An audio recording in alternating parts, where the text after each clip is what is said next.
sampah sembarangan. Udah tahu sampah biang masalah, buang sampah pada tempatnya lah. Iya ya, kalau bukan kita siapa lagi? Ayo kita buat Jakarta jadi bersih.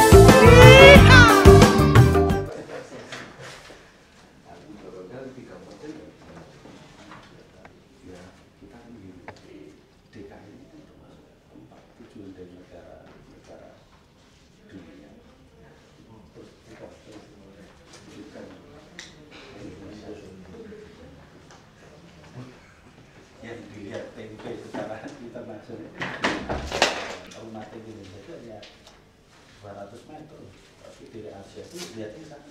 Kenapa mungkin nggak diambil DKI yang bersentra terbesar di Indonesia? Saya berharap ini mungkin sudah diambil oleh DKI. Ini di posisi di Biro Pakum ini. Ya itu nanti nggak dipakai. Itu juga kayak Indonesia.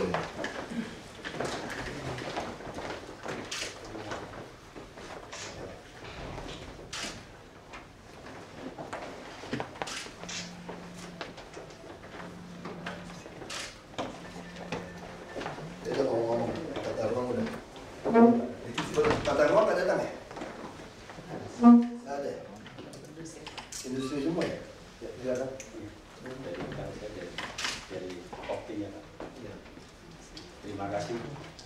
Assalamualaikum warahmatullahi wabarakatuh. Selamat siang.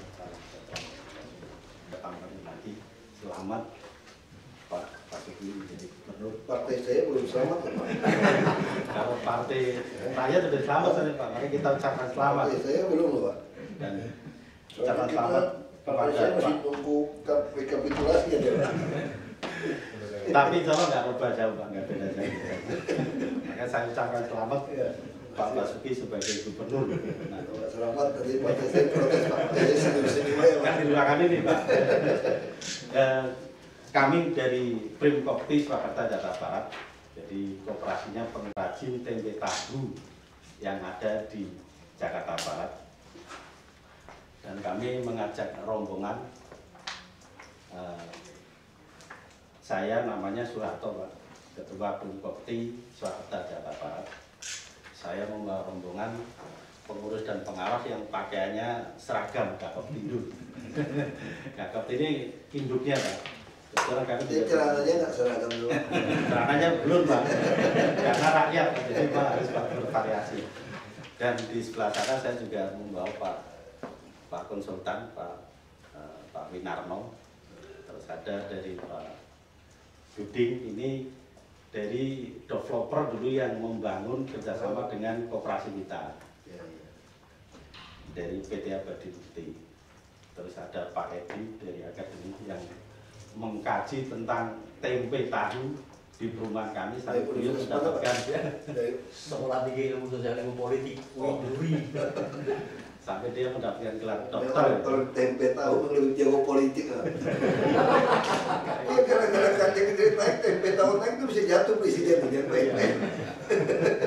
Baik ini mulai kurang diperhatiin kan gara-gara nggak bisa kontrol harga kacang kedelai loh.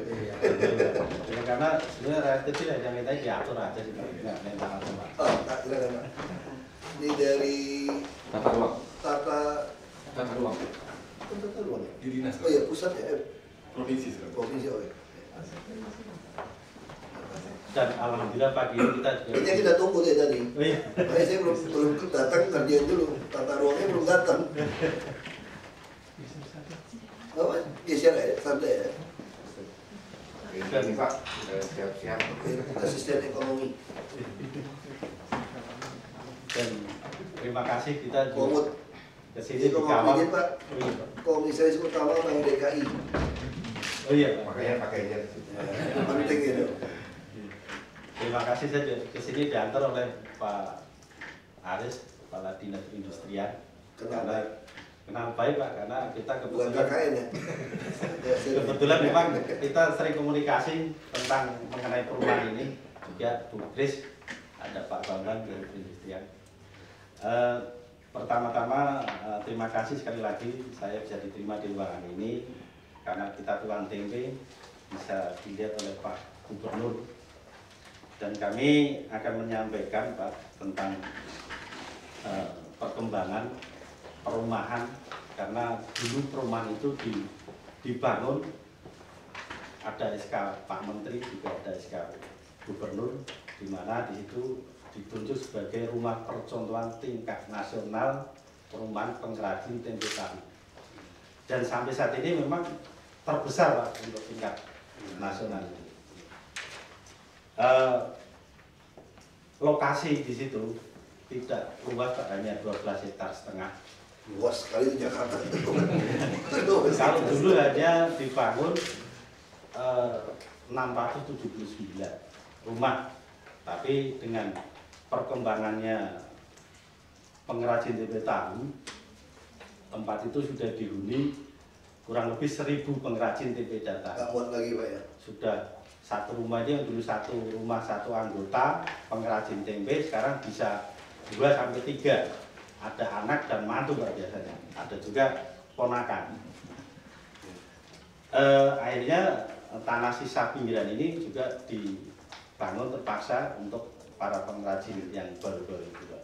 Nah, kami berharap Pak Gubernur ini bisa berkunjung ke sana, jadi tahu persis kondisi pengrajin tempe. Saya suka makan tempe loh. Dan alhamdulillah tempe ini Pak sudah menjadi hak paten Indonesia, karena diperjuangkan oleh pemerintah kita dalam hal ini perindustrian. Sekarang gimana solusinya? Saya mau geser. Oh iya, solusinya Pak. Pak. Mau bangun, ya kumuh nih sekarang. Ya. Kita Solusinya sesuai dengan laporan kami dan permohonan bahwa tukang tempe ini kalau diajarkan teori-teori saja itu nggak bisa berubah-ubah. Makanya kami mengajukan supaya dibuatkan percontohan produk yang higienis bagaimana, terus pelatihan-pelatihan yang generasi kita supaya lebih tahu tentang pembuatan tempe dan tahu. Nah, tugas kami apa sekarang? Mau kasih izin apa? Kan gampang buat saya. Kalau permintaan kami minta dibangunkan percontohan rumah produksi bersama, rumah sama display gedung untuk pelatihan dan pertemuan. Nah ini Pak, ini udah saya siapkan. Rumah udah nggak masalah kan? Rumah sementara ini Ya udah, Pak Anies aja anggarin 2015, nggak usah pakai ini, pakai rancang bangun cepat. Kan kita udah ada draft rancang bangun dengan RKPP. Kalau dulu kan selalu mesti DED dulu, X-1, dari 2015, 2016 baru bangun, kecapean Pak, rancang bangun aja Pak. Ini sudah dilakukan tahun kemarin Pak. Sudah ada di ininya. Sudah ada. Itu Pak yang dibuat. Udah Jadi lama. dari Kalau perindustrian ada sudah DED membuatkan. mah lebih cepat, nggak ada DED pun saya langsung sikat aja sekarang. Nah kita nggak mau lagi DED setahun, X-1 buang waktu. Makanya saya juga Saya bingung nggak Pak. mau buat rumah panggil arsitek Pak. Yang punya ada duit, nggak ada duit baru ribut kita. Kalau nggak ada duit apa yang pusing. Tapi sih X-1. Kalau ini udah kerjaan aja Pak. Udah DED mah nggak usah ngomong. Anggarannya 2000. Jadi tahun 2013 itu. Kenapa nggak 2014 kerja itu udah ada 2013? Kenapa nggak 2014 bang? Aneh juga. Lah ini dulu yang membuatkan DID ini Pak masih kepala dinasnya Pak Andi Baso. Sama. Yang merekomendasi beliau dia kepada Pak Andi Baso, masa nggak ikut? Saya mana kenapa Anies? Oh betul dosen Trisakti. Bahkan sudah buat PKS Pak, tapi kenapa nggak ditanda-tandakan saya juga bingung. Karena Kapan? PKS itu dibuat tahun 2013. Mulai dari pembahasan mulai Pak tahun Jokowi. 2000. Pak Jokowi. Pak Jokowi ya malah. Katakan. Pak Jokowi itu menurut informasinya itu sudah mendeposisikan ke kepala dinas perindustrian. Tapi PKS sudah dibahas Pak. Bahkan pembahasannya itu di letak komisi kalau Pak. maklum aja. Saya udah ngerti persoalannya. Ya terima kasih. Jadi banyak sekali terus terang di Biro KDH itu kadang-kadang nggak gitu kuasai. Pak Jokowi kan sibuk, jadi surat-surat itu diseleksi untuk di meja beliau, itu dihambatkan. Kalau saya dari dulu nggak suka. Biro KDH sama saya, semua surat masuk ke meja Bapak. Iya, penuh meja saya. Saya tidak mau staf menyeleksi surat saya, karena yang menentukan penting tidak penting saya, bukan Anda. Saya nggak suka. Makanya RKPP bisa terangkan, karena staf itu nggak ngerti apa barang apa nih RKPP. Dia kira LSM kali. Padahal RKPP itu lembaga kebijakan pengadaan barang jasa pemerintah di bawah presiden langsung. Langsung KPP. Apa Pak? Ini langsung aja. Pak Aris yang ngurus dari Pak. Kita anggarkan aja Pak. Tata ruang diatur aja, anggarkan aja Pak. Bangun. Iya, terima kasih Pak. Udah ada DED mau nggak usah ngomong. Kalau belum ada DED kita berdebat ya. Itu aja saya langsung rancang bangun aja, udah ada pengamat. Oke Pak, kita bangun. Siapin aja. Terima kasih Pak Gubernur. Ya. Bagus ini Pak. Bukan karena saya suka makan tempe, kemarin buka baru makan tempe. Cuma saya ini aja saya pikir nih, rencana pasar tradisional segala macam tuh. Nah itu nggak jadi Pak. Ini apa nih? Nggak jadi. Itu yang DID Pak itu yang dari perindustrian biasanya. Jadi itu Berarti termasuk bangun pasar tradisional segala macam. Di sekitar situ. Kapan bangunnya? Maksud saya kalau mau bangun timpa sekaligus jangan tunda-tunda. Itu duit banyak ini. Yang bangun siapa gitu loh? PD Pasar Jaya atau UKM? Ya, kalau Langsung kita dibawa bapak aja kan? kalau Satu SKPD lah Pak. Berani. Berani nggak? Pak Haris itu takut-takut dia orangnya. Masalahnya lahannya lahan prinsip. Ya kan, makanya tinggal dibikin PKS. Nanti dibuat perjanjian, kita bangunin, ya semacam hibah juga boleh, hibah barang kepada koperasi. Koperasi udah lebih dari 3 tahun. Boleh kita hibah. Apa? Pasar yang bangun memangnya nggak boleh bangun pasar. Boleh. Kalau nanti UKM tambah kacau lagi Pak. Jadi ini dalam rangka, jadi ceritanya itu gitu Pak. Cerita itu masih ada narasinya kan. Ini kan produksi. Jadi pasarnya adalah bagian dari jaringan pembinaan Bapak. Ini kan perindustrian tempe terbaik di Indonesia nih. Jadi kita harus kasih contoh juga ada pasar. Nanti yang lain baru berkembang yang lain. Jadi Bapak satu paket. Ini DED semua kerjain aja. Supaya cepat PKS-nya kita bisa. Cuma tadi bikin soal tanah ini gimana? Ini gedung punya kita. Anda boleh pakai gimana? Kita atur. Kita nggak mau cari uang kok Pak. Kita cuma bilang Bapak. Yang penting jangan jual buat perjanjian. Saya paling benci orang dibantu rusun, dibantu toko, terus dia ambil uang cepat dijual ke orang. Itu sudah perjanjian. Hanya bisa diwariskan kepada anak cucu. Tidak bisa cucu. Hanya anak dan menantu. Iya. Saya bilang gitu kok. Jadi toko kami, rusun kami, pasar rakyat semua boleh harian, tapi Anda tidak boleh wariskan pada cucu Anda pun. Apa ya orang lain? Hanya anak menantu dan pasangan, suami atau istri. Lalu cucu saya bagaimana? Itu urusan anak menantumu. Jadi anak menantu dari anak menantumu boleh, tapi namanya hanya satu tingkat. Itu kita bikin semua sekarang perjanjian. Di UKM-nya PKL semua kita dibina. Nanti semua harus punya bank DKI. Jadi kita pengen debit hariannya itu kalau udah bayar harian kita nggak mau lagi bayar bulanan. Saya temukan di Jakarta ini banyak PKL bayar lebih mahal daripada sewa mall. Cuma mall mintanya 2 tahun dibuka. Di Pasar Jaya murah, tapi minta 20 tahun dibuka. Di Bapak lihat ya, pedagang PKL itu 2x2 meter, itu kan perjalanan. Itu bisa 60.000 semalam Pak. 20.000 open kelurahan. 20.000 listrik open preman, apa nyolong listrik kemana gue nggak tahu.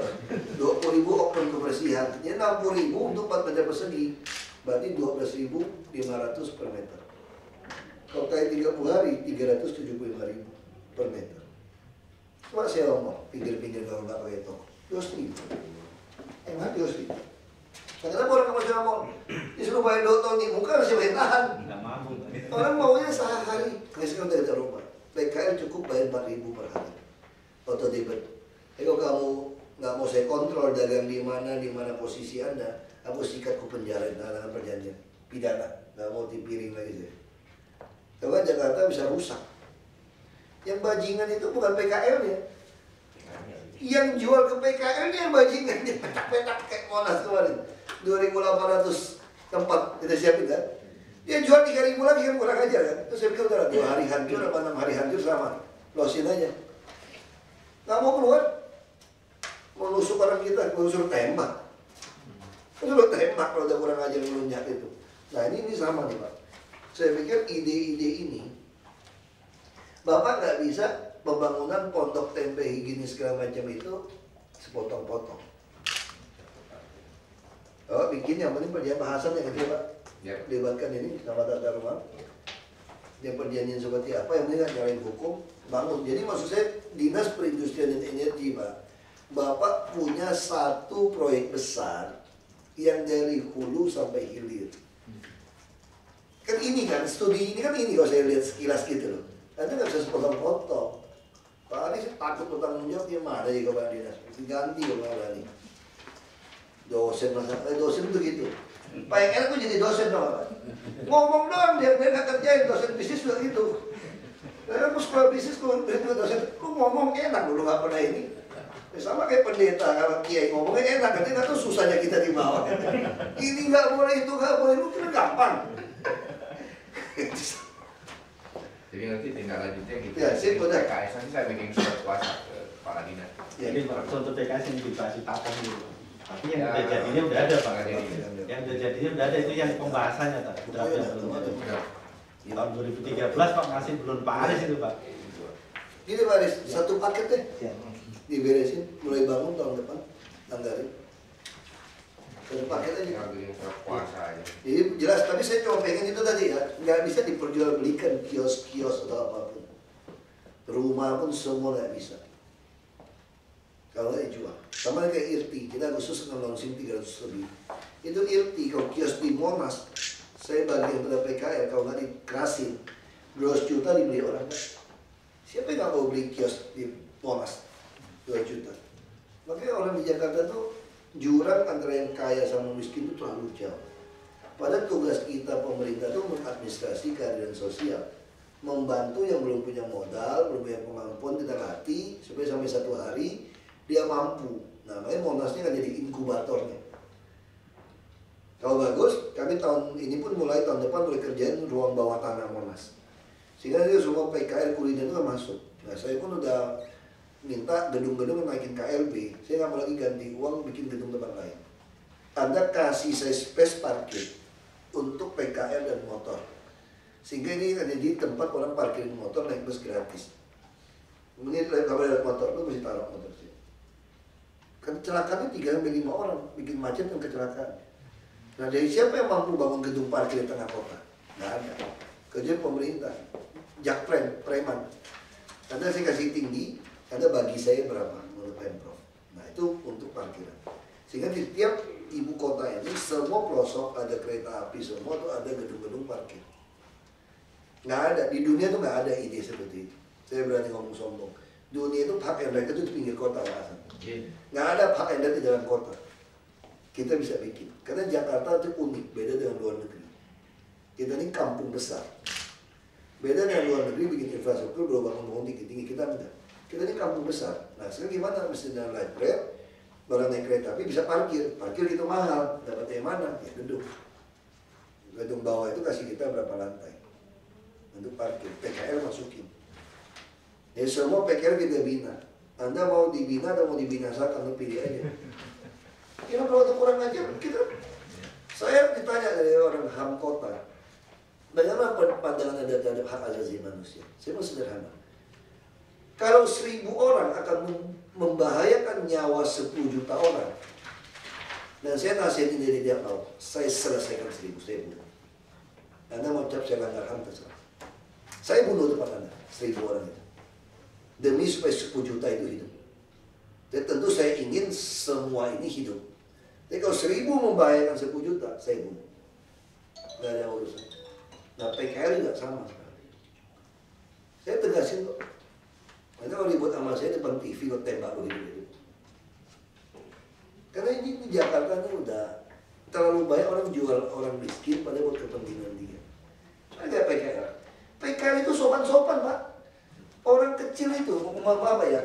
Ya saya kebetulan lahir untungnya ya Pak, lahir kecil lahir pakai sepatu, dan orang bilang karena orang kaya di kampung gitu ya. Namanya orang yang ekonominya pas-pasan itu, biasanya itu sopan, baik-baiknya Pak.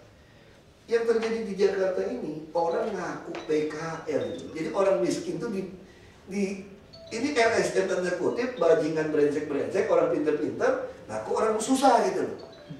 Dan orang susah diprovokasi.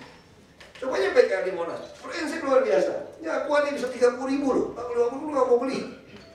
Brengsek luar biasa, terus dicampur air keran, kolam, lu kalau gak mau beli, dia bisa keluarin, kasih celurit segala macam. Udah bukan PKL, itu namanya preman, perampok, pencuri, penjamret, ngaku PKL. memakai baju. Nah, lalu LSM tanda kutip menjual seolah-olah saya menjolimin PKL. Sejak kapan ada PKL saya urus masuk ke mall? Lihat Emporium itu semua masuk. Saya bilang sama bosnya, saya tidak mau cuma masuk ke tempat parkir yang jualannya. Saya ingin ada exhaust fan atau AC yang dibocorin kasih mereka. Ngukurnya gampang, lu tahan nggak duduk situ makan sejam? Kalau kamu nggak tahan, berarti kamu nggak boleh. Kamu harus pikir, saya nggak perlu dingin, yang penting kamu bisa duduk di sini. Kita bisa nggak? Bisa, karena saya pejabat. Itu kenapa saya suka jadi pejabat. Kalau jadi pengusaha, ngomong pengusaha, lu tau apa lu? Masih muda lu, masih urusin kita. Kan kira-kira itu kan teman-teman kau sekarang, lu nggak mau gue gencet lu. Lu udah kuasa, ya. Itu tuh bedanya pengusaha sama penguasa. Makanya dalam filosofi Tiongkok yang paling tinggi, paling mulia itu bukan jadi pedagang, tapi jadi pejabat. Pedagang itu nomor urut 6. Karena menentukan nasib orang kan. Lo kalau saya swasta, bisa nggak saya suruh perintah bikin ini gedung gitu aja? Nggak bisa. Pak Anies pernah mau dengerin saya dimarahin dia. Ya sekarang kau perintah lo, kalau nggak kau copot tuh ya Pak Dinas. Lo atur suratnya supaya sah gitu ya. Kalau nggak dicopot tuh Pak Dinas. Terima kasih. Kamu pagi aja nih, minta teleponnya Pak Anies udah itu. Pagi aja. Ya. Terima kasih Pak. Udah ada studi semua, udah aman. Tinggal kerjain aja udah. Aris, foto. Biar tahu mana Pak Aris. Ngilang ke awas nih. Nah, nggak hilang Pak. Jadi kalau mau bikin satu set, satu paket aja. Bro, UM udah hebat itu. 1, 2.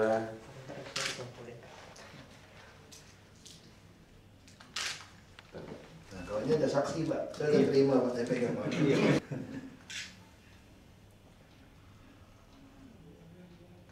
Siapa? Udah hitung berapa duit semua?